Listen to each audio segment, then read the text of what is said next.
ಓಂ ಶ್ರೀ ಗುರುಭ್ಯೋ ನಮಃ ಹರಿಃ ಓಂ. ಓಂ ಕಾತ್ಯಾಯನಾಯ ವಿದ್ಮಹೇ ಕನ್ಯಾಕುಮಾರಿ ಧೀಮಹಿ ತನ್ನೋ ದುರ್ಗಿ ಪ್ರಚೋದಯಾತ್. ಓಂ ಶ್ರೀ ಶಿವಂ ಗುರುಭ್ಯೋ ನಮಃ. ಆತ್ಮೀಯ ವೀಕ್ಷಕರಿಗೆಲ್ಲರಿಗೂ ಕೂಡ ಚಂದ್ರಶೇಖರ್ ಮಾಡುವಂತಹ ಅನಂತ ನಮಸ್ಕಾರಗಳು.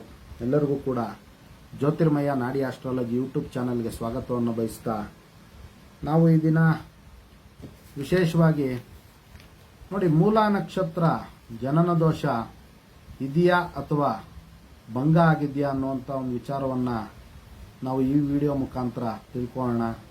ನೋಡಿ, ಬಹಳಷ್ಟು ಜನ ಬಹಳ ತಪ್ಪಾಗಿ ಅರ್ಥೈಸ್ಕೊಂಡಿರ್ತಾರೆ. ಎಷ್ಟೋ ಜನಕ್ಕೆ ಮೂಲ ನಕ್ಷತ್ರ ದೋಷ ಭಂಗ ಆಗಿರುತ್ತೆ.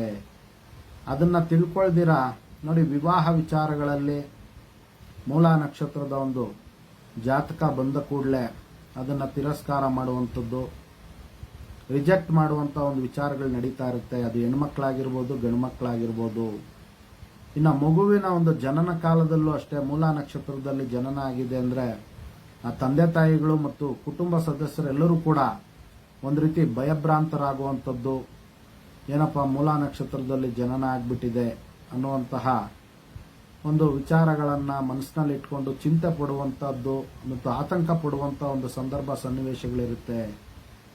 ಇದಕ್ಕೆಲ್ಲದಕ್ಕೂ ಕೂಡ ನೋಡಿ, ನಮ್ಮ ಗುರು ಹಿರಿಯರಾಗಿರ್ಬೋದು, ಋಷಿಮುನಿಗಳಾಗಿರ್ಬೋದು, ಬಹಳಷ್ಟು ಧರ್ಮ ಸೂಕ್ಷ್ಮಗಳ ಒಂದು ವಿಚಾರಗಳನ್ನು ಬಹಳಷ್ಟು ವಿಸ್ತಾರವಾಗಿ, ಬಹಳಷ್ಟು ಅರ್ಥ ಆಗುವಂತಹ ರೀತಿಯಲ್ಲಿ ಹೇಳಿದ್ದಾರೆ. ಇದೆಲ್ಲವನ್ನು ಕೂಡ ನಾವು ಸರಿಯಾಗಿ ಅರ್ಥ ಮಾಡಿಕೊಂಡು ನಡ್ಕೊಳ್ಳೋದ್ರಿಂದ ನಮ್ಮ ಒಂದು ಜೀವನದಲ್ಲಿ ಅತ್ಯಂತ ಸುಖ ಮತ್ತು ನೆಮ್ಮದಿಯನ್ನು ಕಾಣ್ಬೋದಾಗಿರುತ್ತೆ.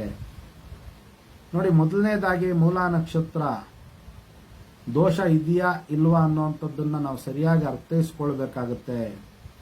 ನೋಡಿ, ಅನೇಕ ಧರ್ಮಗ್ರಂಥಗಳ ಒಂದು ಆಧಾರದ ಪ್ರಕಾರ ನೋಡಿ, ನಿರ್ಣಯ ಸಿಂಧು, ಮುಹೂರ್ತ ಚಿಂತಾಮಣಿ, ಇನ್ನೂ ಹಲವಾರು ಗ್ರಂಥಗಳ ಒಂದು ಆಧಾರದ ಮೇಲೆ ನೋಡಿ, ಮಗುವಿನ ಒಂದು ಜನನ ಆಷಾಢ ಮಾಸದಲ್ಲಾಗಿರ್ಬೋದು, ಭಾದ್ರಪದ ಮಾಸದಲ್ಲಾಗಿರ್ಬೋದು, ಆಶ್ವಜ ಮಾಸದಲ್ಲಾಗಿರ್ಬೋದು, ಮಾಘ ಮಾಸದಲ್ಲಾಗಿರ್ಬೋದು, ಅಥವಾ ವೃಷಭ ಲಗ್ನದಲ್ಲಿ, ಸಿಂಹ ಲಗ್ನದಲ್ಲಿ, ವೃಶ್ಚಿಕ ಲಗ್ನ, ಕುಂಭ ಲಗ್ನದಲ್ಲಿ ಆದಂತಹ ಒಂದು ಸಂದರ್ಭದಲ್ಲಿ ಮೂಲ ನಕ್ಷತ್ರದ ಒಂದು ವಾಸಸ್ಥಾನ ಸ್ವರ್ಗಲೋಕದಲ್ಲಿರುತ್ತೆ. ಆದ್ದರಿಂದ ಇಂತಹ ಒಂದು ಸಂದರ್ಭದಲ್ಲಿ ಆ ಒಂದು ಮಗುವಿಗೆ ಮೂಲ ನಕ್ಷತ್ರದ ಒಂದು ದೋಷ ಅಂಟೋದಿಲ್ಲ. ಆ ಒಂದು ಮಗು ಮೂಲ ನಕ್ಷತ್ರ ದೋಷದಿಂದ ಭಂಗ ಆಗಿರುತ್ತೆ, ಮುಕ್ತ ಆಗಿರುತ್ತೆ ಅನ್ನುವಂಥ ಒಂದು ವಿಚಾರವನ್ನು ನಾವು ಅರ್ಥ ಮಾಡ್ಕೊಬೇಕಾಗತ್ತೆ. ನೋಡಿ, ಅದೇ ವಿಧವಾಗಿ ವೈಶಾಖ ಮಾಸ, ಜ್ಯೇಷ್ಠ ಮಾಸ, ಮಾರ್ಗಶಿರ ಮಾಸದಲ್ಲಿ, ಪಾಲ್ಗುಣ ಮಾಸದಲ್ಲಿ, ಅಥವಾ ಮಿಥುನ ಲಗ್ನ, ಕನ್ಯಾ ಲಗ್ನ, ತುಲಾ ಲಗ್ನ ಮತ್ತು ಮೀನ ಲಗ್ನಗಳಲ್ಲೇನಾದರೂ ಕೂಡ ಮಗುವಿನ ಒಂದು ಜನನ ಆದಂಥ ಒಂದು ಸಂದರ್ಭದಲ್ಲಿ, ಅಂತಹ ಒಂದು ಸಂದರ್ಭದಲ್ಲಿ ಮೂಲ ನಕ್ಷತ್ರದ ವಾಸಸ್ಥಾನ ಪಾತಾಳದಲ್ಲಿ ಇರ್ತಕ್ಕಂಥದ್ದು.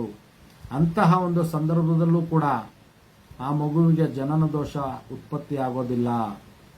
ಪಾತಾಳ ಲೋಕದಲ್ಲಿದ್ದವು ಕೂಡ ಮೂಲ ನಕ್ಷತ್ರ ದೋಷ ಭಂಗ ಆಗಿರುತ್ತೆ ಅನ್ನುವಂಥ ಒಂದು ವಿಚಾರವನ್ನು ನಾವು ತಿಳ್ಕೊಬೇಕಾಗತ್ತೆ. ಇನ್ನು ನೋಡಿ, ಮೂರನೇದಾಗಿ ಚೈತ್ರ ಮಾಸ, ಶ್ರಾವಣ ಮಾಸ, ಕಾರ್ತೀಕ ಮಾಸ, ಪುಷ್ಯ ಮಾಸಗಳಲ್ಲಿ ಏನಾದರೂ ಮಗುವಿನ ಒಂದು ಜನನ ಆಗದಂಥ ಒಂದು ಸಂದರ್ಭದಲ್ಲಿ, ಇನ್ನು ಮೇಷ, ಕರ್ಕಾಟಕ, ಧನಸ್ಸು ಲಗ್ನ, ಮಕರ ಲಗ್ನದಲ್ಲಿ ಆ ಒಂದು ಮಗುವಿನ ಒಂದು ಜನನ ಆಗಿದ್ದಂಥ ಒಂದು ಸಂದರ್ಭದಲ್ಲಿ ಮೂಲ ನಕ್ಷತ್ರದ ಒಂದು ಸ್ಥಾನ ಭೂಲೋಕದಲ್ಲಿರುತ್ತೆ. ಇಂತಹ ಒಂದು ಸಂದರ್ಭದಲ್ಲಿ ಈ ಮಕ್ಕಳಿಗೆ ಮೂಲ ನಕ್ಷತ್ರ ಜನನ ದೋಷ ಪ್ರಾಪ್ತಿಯಾಗಿರುತ್ತೆ.